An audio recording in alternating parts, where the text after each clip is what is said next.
Hey, food adventurers! Welcome back to OG Mojo Kitchen, where we turn everyday ingredients into extraordinary dishes. Today we're diving into a creamy, cheesy delight that's perfect for any season, broccoli cheese soup. So grab your spoons and let's get cooking. For this soup-tacular journey, you'll need a short list of ingredients that make this an incredible soup. It is the much beloved broccoli cheese soup from our restaurant, Cafe C5. First up, gather the ingredients because this is how we make the rest of the recipe come together in a snap. Notice the vegetables are only cut to small sizes. Don't worry about chopping them too small. You'll see why in just a bit. So far, you've seen us chop up 60 milliliters or 6 tablespoons of garlic, 240 milliliters or 1 cup of red onion, and also carrots. Then the stem of the broccoli. Broccoli is a total of 1 kilogram or about 2 pounds, but a little more won't hurt. I hear you asking, what about the florets? Right now, we're only using the stem because the florets will be reserved and added later. Keep watching to see why we do it this way. Follow our lead and trim off the floret at the stem as close to the little thin legs of the floret as possible. Once the vegetables are prepped, add some olive oil to the pan and simmer the onion and garlic until it's fragrant. But keep the heat on a medium-low, avoiding high temps. This is how we avoid any off flavors from cooking it too fast or having it burn even slightly. And then add the rest of the vegetables, give it a good stir, simmer it for a few minutes, and then the sauce drop a stick of butter in. After a few moments of simmering, let's add the spices in any order. We happen to add it in this order: 45 milliliters or 3 tablespoons sugar, 15 milliliters or 1 tablespoon salt, 20 milliliters or 1.5 teaspoon pepper, 15 milliliters or 1 tablespoon paprika, 1 milliliter or a quarter teaspoon cayenne, and 15 milliliter or 1 tablespoon stone ground mustard. What follows is an important step. Let these spices simmer for several minutes on low. As the spice warms, the beautiful flavors and aromas impart into the dish. This develops a more complex flavor than just adding the spice and moving on. This is one trick you should repeat in most, if not all, your recipes. Now, add 60 milliliters or a quarter cup of rice vinegar, 840 milliliters or 3.5 cups water, and 30 milliliters or 2 tablespoons of a high-quality vegetable bouillon. Now, don't let the odd-looking sauce put you off. It's ugly now, but will be beautiful in just a bit.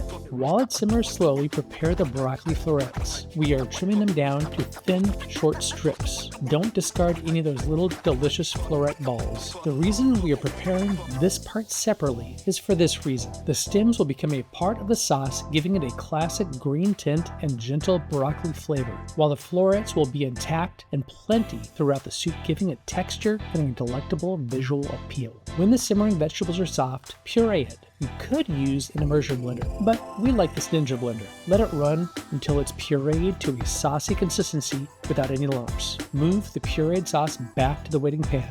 Add the florets and 120 milliliters or a half cup of water. We don't want to get off on a tangent about the cheese, but we do love Oregon cheese. Use it. For that ooey gooey goodness, add Tillamook or Bannon cheese. Either are good choices. After we have 10 cups shredded, we add 120 milliliters or 2 cups heavy cream and 440 milliliters or 4 cups of whole milk. And there, I made a mistake. You'll see why now. Next, we add 60 milliliters or a quarter cup of potato flour. Let's back up now. This is it. We can't show you the right way, but we can explain.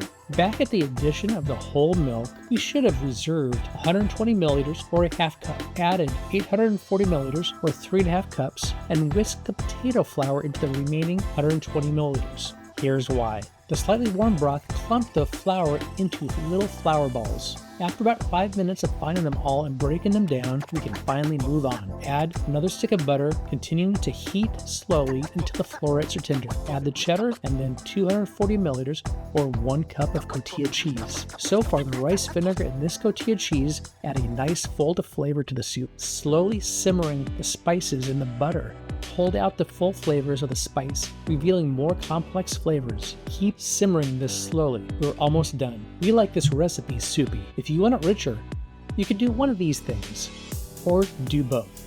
First, you could replace the half and half with an equal amount of that heavy cream. Then you could also add more cheddar cheese. Add a cup at a time, letting it melt and blend into the soup. Add more until you're in love with the cheesiness. As it thickens and your soup is happy, Give it a taste and adjust any spices to your liking. This bowl of broccoli cheese soup looks and smells great. We do like some buttered toasted bread with our soup and an additional garnish of cotija.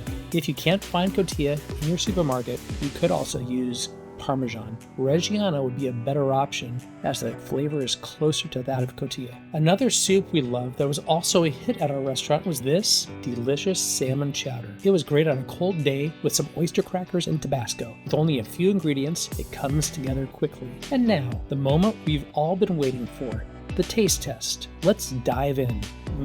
This is comfort in a bowl. The creamy texture, the rich cheesy flavor, and the freshness of the broccoli come together in perfect harmony. What do you think?